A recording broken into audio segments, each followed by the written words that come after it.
పడతారు, వేస్తారు, మళ్ళీ మళ్ళీ ట్రై చేయండి, మళ్ళీ మళ్ళీ ట్రై చేయండి, ప్రాక్టీస్ చేయండి.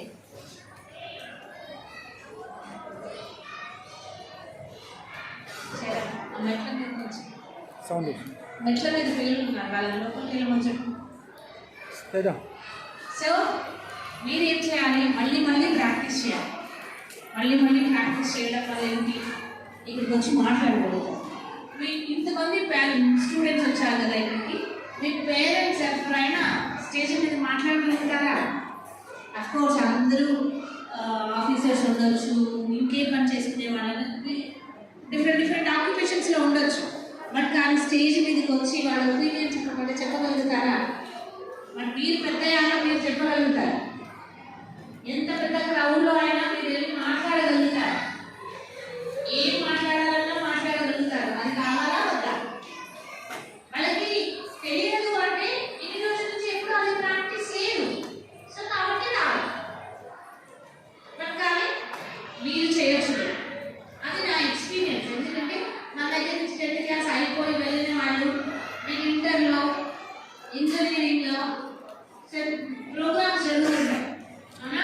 స్టార్టింగ్ డే కాలేజ్లో స్టార్టింగ్ డే ప్రోగ్రామ్ జరుగుతుంది, ఎండ్ డే ప్రోగ్రామ్ జరుగుతుంది, ఫ్రెషర్స్ డే జరుగుతుంది. అవునా?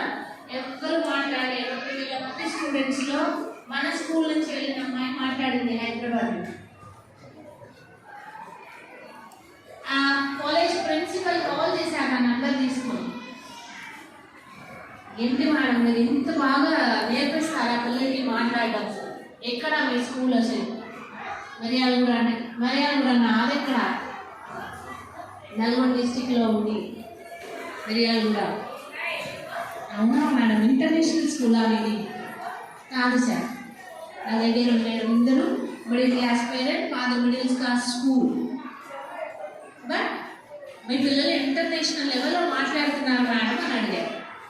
So I feel very proud. Me parents కూడా ప్రౌడ్ కదా అది, అవునా కదా? మరి అందరూ మాట్లాడగలుగుతారా? అలా లేదు, ప్రాక్టీస్ చేసిన వాళ్ళే మాట్లాడారు. ఇప్పుడు ఈ 4 years, ఇప్పుడు 6th క్లాస్లో ఉన్న వాళ్ళు ఉన్నారు, 6th to 10th క్లాస్ వచ్చే వరకు మీరు ఇది ప్రాక్టీస్ చేయండి. 10th తర్వాత మీరు ఎక్కడికి వెళ్ళినా మీరే నెంబర్ 1.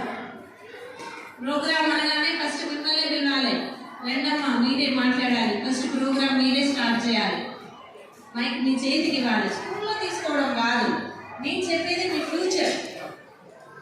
నాకు మీరు ఇక్కడ కనిపించకపోవచ్చు, కానీ మీ వాయిస్ ఎక్కడున్నా వినిపిస్తారు 10th తర్వాత కూడా.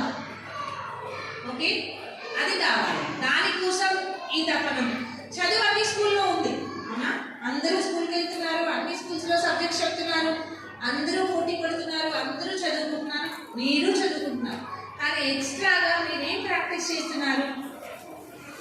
పబ్లిక్లో ఏదైనా ధైర్యంగా మాట్లాడగలిగే ధైర్యాన్ని మీరు నేర్చుకుంటున్నారు ఇక్కడ, అవునా? అది మరి ఎక్కడా లేదు, మన దగ్గరే ఉంది. ఎందుకు ఉంది అంటే ఇది కావాలి. ఇప్పుడు మీరు మన స్కూల్లో ప్రోగ్రామ్ జరుగుతుంది, ఏదైనా ప్రోగ్రామ్, ఎంతమంది టీచర్లు పార్టిసిపేట్ చేస్తున్నారు స్టేజ్ మీదకి వచ్చి మాట్లాడడానికి? ఎందుకు? సబ్జెక్ట్ తెలిసే వాళ్ళకి బ్రహ్మాండంగా, మీకు సబ్జెక్ట్ బాగా చెప్తారు, ఓకే. కానీ ఇక్కడికి వచ్చి మాట్లాడాలంటే మాట్లాడాలి. వాయి ప్రాక్టీస్ లేదు వాళ్ళకి. వాళ్ళు 6th క్లాస్ నుంచి 10th క్లాస్ దగ్గర ఎవరు నాలా చెప్పలేదు, వినోసార్లు ట్రైనింగ్ చేయలేదు. సో అందుకే రాదు. చేస్తే వాళ్ళకు కూడా వచ్చింది. కానీ ఇప్పుడు మీకు చేస్తున్నాం, అది మీ లక్ కదా. ఇప్పుడు మీకు ప్రాక్టీస్ చేపిస్తున్నాం. ఇది ఎప్పుడు మర్చిపోవద్దు. 10th అయిపోయినాకనే ఎక్కడ ఛాన్స్ దొరికితే అక్కడ మాట్లాడాలి. ఎవరైనా ఇట్లా నిలబడి ఎవరైనా మాట్లాడతారా అని అడిగితే తక్కువ లేచి రావాలి. అప్పుడే కదా మీకు ఇంప్రూవ్ అయింది. సో ఇంకొకటి, ఈ స్పీచ్ ప్రాక్టీస్లో ఓకే, ఇప్పుడు సార్ ఒక టాపిక్ ఇస్తున్నారు, మీరు ప్రాక్టీస్ చేస్తున్నారు, సో దాన్ని అది డెలివర్ చేస్తున్నారు. బట్ ఇంకొకటి కూడా మీరు ప్రాక్టీస్ చేసుకోవచ్చు. మీకు టాపిక్ ఎవరు చెప్పరు ముందు, జస్ట్ ఇప్పుడే చెప్తా, ఒక 10 minutes దాని గురించి మీరు మాట్లాడచ్చు. కొంతమందికి ఏంటి తెలుసా, మీ గురించి మీరు చెప్పండి, ఒక 2 minutes అన్నా కూడా చెప్పలేదు. మనమే కదా మీ గురించి మీరు ఇప్పుడు చెప్తారా? తప్పని ఎవరైనా వచ్చి మీ గురించి మీరు ఎంతమంది హ్యాండ్స్ వేసేయండి.